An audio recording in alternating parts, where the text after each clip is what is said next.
The Discovery, Chapter 18, Part 4. Indeed it is. Twilight, could you please explain to Midnight what you were just explaining to me? Celestia asked. Of course. Now, Midnight, I know you were against the idea of changing David into a pony back on Hearthswarming, but please hear me out. At Midnight's eventual nod, Twilight continued. Alright, so as we know now, David's body can't handle equestrian magic. However, if we change him, there's a good chance that he'll be able to live a long and happy life as a pony. Anyways, the spell works by rearranging a creature's DNA to that of a pony's while maintaining their basic characteristics. For example, a Hydra would probably have multiple heads as a pony, but wouldn't maintain its ability to regenerate. Twilight explained. Midnight stole a glance at David. Her mind raced for potential alternatives to Twilight's plan while she continued to talk. That said, certain things like a species' dietary needs would most likely stay the same. Since David isn't a pony-eating monster, I don't think we'll have to worry about that one. Wait, if you're changing his DNA, how could his diet stay the same? If he became a different species, then why wouldn't that change as well? Storm asked, fully invested in Twilight's explanation. Well, you see, if you look at a Startsworld's third law of magic, it states that— Twilight began, but was interrupted by Luna. Twilight, please give us the short-hoof version.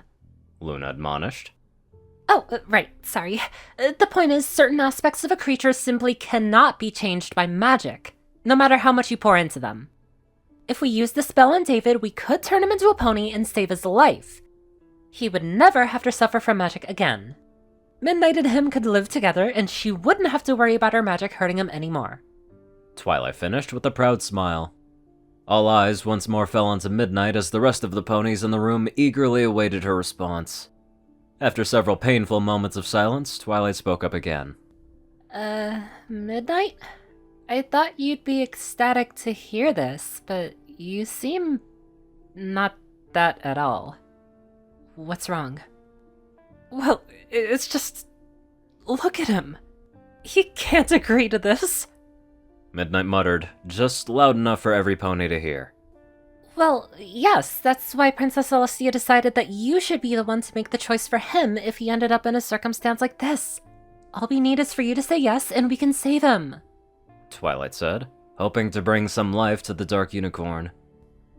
I know, and I know that I should just say do it, but I don't know if I can.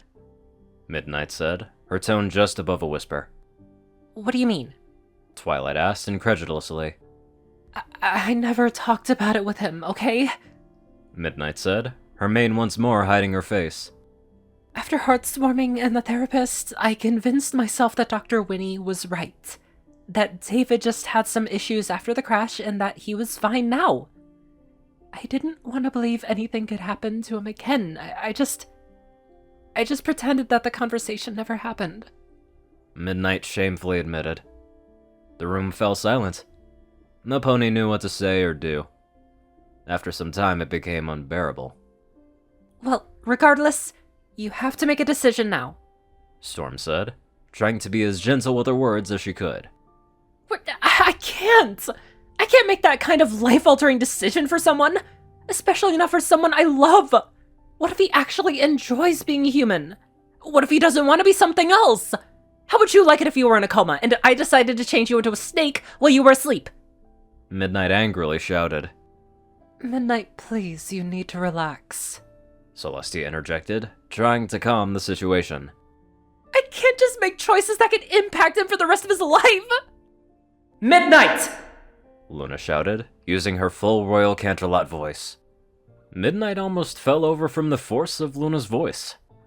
Her mane was now a frazzled mess, and she found herself literally backing into a corner. She was visually shaking, and wet drops of liquid on the floor reminded her that she had been crying ever since she started talking. The Princess of the Night slowly approached her. Once she was close enough, Luna gently reached down and grabbed Midnight by her withers. Without giving her time to squirm free, Luna pulled her into a tight hug, adding her wings to the mix to comfort the badly distraught mare. Within seconds, another navy blue pair of hooves and wings found their way wrapping around Midnight, then a lavender pair. Finally, an alabaster white pair of hooves and wings wrapped themselves around the graphite mare, The air quickly filled with the sound of sobbing, but only for a little while. They held Midnight until she finally relaxed. Their warm, feathery embrace did wonders for her anxiety and fear, and within minutes, she was calm again. I'm sorry. I just... Midnight whispered. You have nothing to be sorry for. It's not an easy decision to make, but please remember we wouldn't ask you unless we had no other choice. Celestia said, using her most soothing, motherly voice. Slowly, the three princesses and Storm released their hold on Midnight and allowed her some room.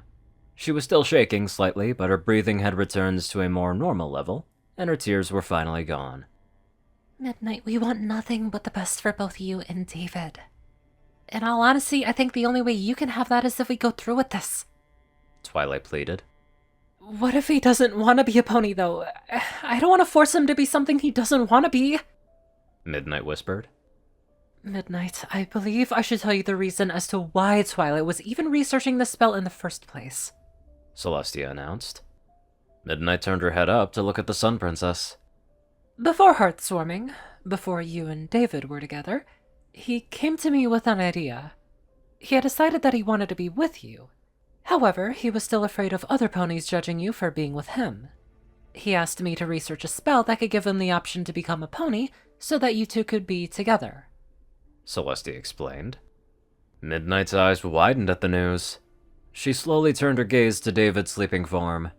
After several tense seconds, she turned back toward Celestia and shakily spoke. Why didn't any pony tell me?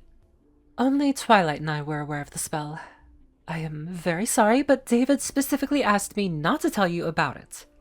I gave him my word that I wouldn't say anything. But now I have broken that promise. Please, let us cast the spell, Celestia said, her tone calming and soothing.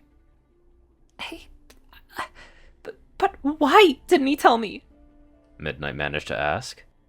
I think he didn't want you to feel responsible for him making a decision like that. He did want the option to change back to being a human if the desire emerged, but the spell simply doesn't work like that, Celestia responded.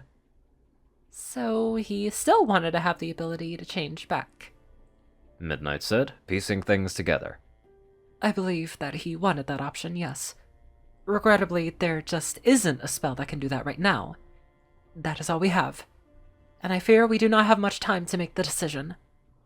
I know this is a very hard choice, Midnight, and there is still a potential chance that it won't be enough, but please, at least let us try, Celestia pleaded.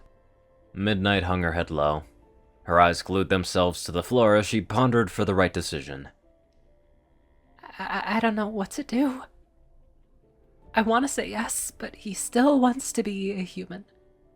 Midnight whispered.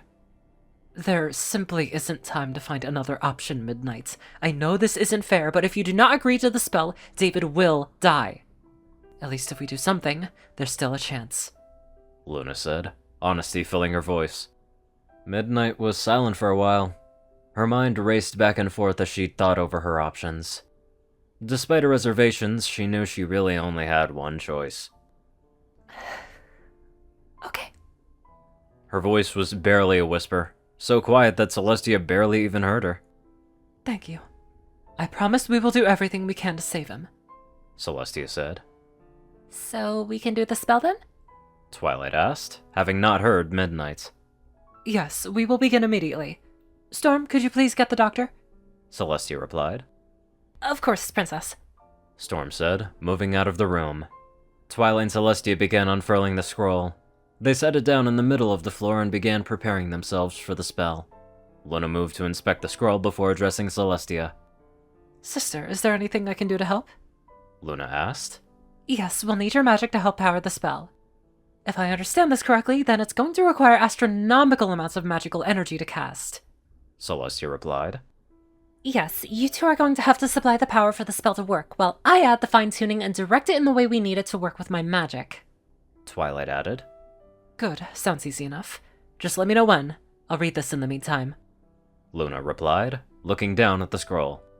Despite the busy state of the room, there was one pony who did not move. She simply sat there in silence. With barely an inkling of an expression on her face, Midnight watched the royal sisters in twilight work. Even the doctor re-entering the room went unnoticed by the graphite mare as she sat there, nearly lifeless.